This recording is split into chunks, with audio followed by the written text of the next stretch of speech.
Olá pessoal, tudo bem com vocês? Sejam bem-vindos novamente a mais uma aula de Direito Constitucional. Hoje nós vamos falar sobre o efeito backlash. Primeiro é importante entendermos o que significa essa expressão backlash. Vamos decompor a expressão back e lash. Back indica de volta, retorno, algo que volta. E lash, chicoteada ou chicotear. Então a chicoteada que está voltando, portanto.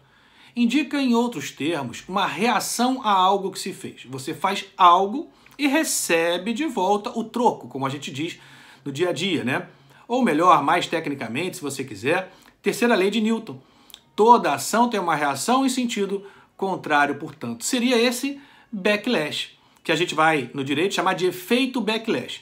Para você compreender, tem um caso bastante interessante, chamado de Detroit Riot, ou Motim de Detroit. Foi um caso em que houve uma operação policial em uma festa predominantemente de pessoas negras. Havia também brancos na festa, né? Mas predominantemente de pessoas negras, o bairro negro. E houve essa batida policial nessa festa e todos os presentes na festa foram presos. Aí depois torturados. Enfim, também não vou contar o filme, porque o filme é bastante interessante. O filme Detroit, da diretora Catherine Bigelow. Então, houve, depois dessas prisões, uma reação da sociedade em sentido contrário. Houve esses 4 dias de motim, né? Muita violência na cidade de Detroit. Um caso ficou muito famoso, portanto. Então, houve um backlash da sociedade em relação a essa operação policial. Essa expressão, como eu disse, ela pode ser utilizada em diversos contextos. Vamos imaginar, por exemplo, uma pessoa famosa que faça uma postagem na internet, no Instagram, no Facebook, o Neymar. Faz uma postagem e a sociedade não gosta e reage em sentido contrário. Efeito backlash, portanto. Hoje em dia até se fala, né, em cultura do cancelamento. Você pega e faz uma postagem, você não, essas pessoas mais famosas, pessoas públicas, né, fazem uma postagem, algo, dizem algo, escrevem alguma coisa, a sociedade não gosta, reage, e aí você tem a cultura do cancelamento. Então seria também um backlash, portanto, uma reação em sentido contrário a algo que se fez. Essa expressão ela foi trazida para o direito para demonstrar reações contrárias às instituições políticas e jurídicas. Reações contrárias que podem vir da sociedade em relação a essas instituições ou ainda em relação às instituições entre si. O efeito backlash, principalmente aplicado ao direito, ele indica normalmente uma reação contrária de uma instituição jurídica, de um poder do Estado, em relação a decisões judiciais. Então, por exemplo, você tem uma decisão judicial de um tribunal constitucional e que os demais poderes do Estado não gostam. Então, reagem contra aquela decisão, tentam superar de alguma maneira aquela decisão, portanto. Vocês devem se lembrar o caso da vaquejada, em que o STF declarou a vaquejada inconstitucional e pouco tempo depois o Parlamento aprovou uma emenda constitucional 96, introduzindo um parágrafo 7º no artigo 225 da Constituição, tornando a vaquejada constitucional. Lá diz que práticas desportivas que utilizem animais, desde que façam parte da cultura, são constitucionais. Então é o efeito backlash, portanto. O STF declara inconstitucional no primeiro momento, o Poder Legislativo, no caso, altera a Constituição para constitucionalizar aquilo que o STF declarou inconstitucional. Você poderia se perguntar, professor, mas pode o Poder Legislativo superar uma decisão de um Tribunal Constitucional? Superar uma decisão do STF? E a resposta é, depende. E depende por quê? Porque é possível sim que o Poder Legislativo supere o entendimento de uma Corte Constitucional, no caso do STF, editando uma emenda constitucional, alterando o próprio texto da Constituição. Nesse caso, a última palavra passa a ser, o último entendimento passa a ser do próprio Poder Legislativo. Então o STF interpreta a Constituição no sentido A, o Legislativo não gosta, reage, altera a Constituição de acordo com o sentido que ele entende mais adequado. Professor, mas isso não tem limite? Tem, claro que tem. Existe na Constituição limites à própria reforma constitucional. Limites formais, limites circunstanciais, limites materiais. Respeitados esses limites, não há que se falar em qualquer inconstitucionalidade.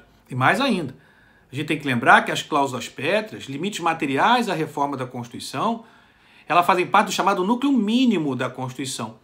Logo, quando não se tratar de uma cláusula pétrea, o Poder Legislativo pode sim, através de edição de emenda constitucional, superar o entendimento de uma Corte Constitucional.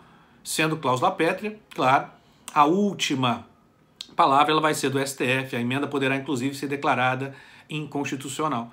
Recentemente nós temos mais uma situação, agora está um pouquinho parada, né? Mas que demonstra bem esse efeito backlash. O STF declarou inconstitucional a execução provisória de pena. A execução de pena após sentença condenatória proferida por órgão jurisdicional de segunda instância. E o parlamento já se movimenta para reagir quanto a isso. Já existe em tramitação emendas constitucionais para alterar a Constituição e estabelecer expressamente a possibilidade de execução provisória a partir de sentença condenatória proferida por órgão jurisdicional de segunda instância. Não vou entrar aqui na questão se seria constitucional ou inconstitucional, se violaria ou não cláusula pétrea. Estamos somente tratando do chamado efeito backlash. Então, o efeito backlash é essa reação em sentido contrário. No caso do direito, mais especificamente, o efeito backlash em relação às decisões judiciais indicam uma reação contrária a um posicionamento judicial, a um posicionamento jurisprudencial, principalmente se falando de posicionamentos de cortes constitucionais. Mas, como eu disse, é possível que esse efeito backlash ele seja inconstitucional. Então, nós podemos falar em efeito backlash constitucional ou legítimo e efeito backlash inconstitucional ou ilegítimo. Se a superação feita via emenda constitucional for compatível com a Constituição, você tem o efeito backlash legítimo. Por exemplo, no antigo parágrafo 3º do artigo 192 da Constituição, tinha previsão de que não poderia ser cobrado mais de 12% de juros ao ano. Imaginemos, não foi o caso, tá? Mas imaginemos que o STF declare, ou tivesse declarado à época, que essa norma é uma norma de aplicação imediata, independentemente de edição de qualquer ato infraconstitucional, a norma já é por si só eficaz. Logo, não poderia ser cobrado mais de 12% de juros ao ano, independentemente de lei regulamentando. O que poderia fazer o legislador se entender sentido contrário? Editar uma emenda e revogar esse parágrafo, que inclusive foi revogado, olha só, porque não se tratava de cláusula pétrea. Então seria um efeito backlash legítimo, um efeito backlash constitucional.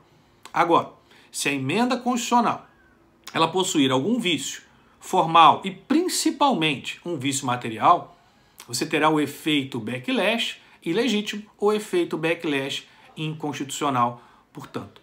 E o exemplo, novamente, que nós vamos enfrentar certamente, é essa questão da execução provisória de pena a partir de sentença condenatória proferida por órgão jurisdicional de segunda instância. O STF, óbvio, vai ser chamado a se manifestar e vai dizer se há ou não ali violação à cláusula pétrea, portanto. Se houver violação à cláusula pétrea, seria um efeito backlash ilegítimo ou inconstitucional. Quando não há essa violação, é um efeito backlash legítimo ou constitucional, portanto. Então, muita atenção no tema, efeito backlash. Muito cuidado com isso na prova. Não erre isso, hein? Muito sucesso a todos. Até a próxima.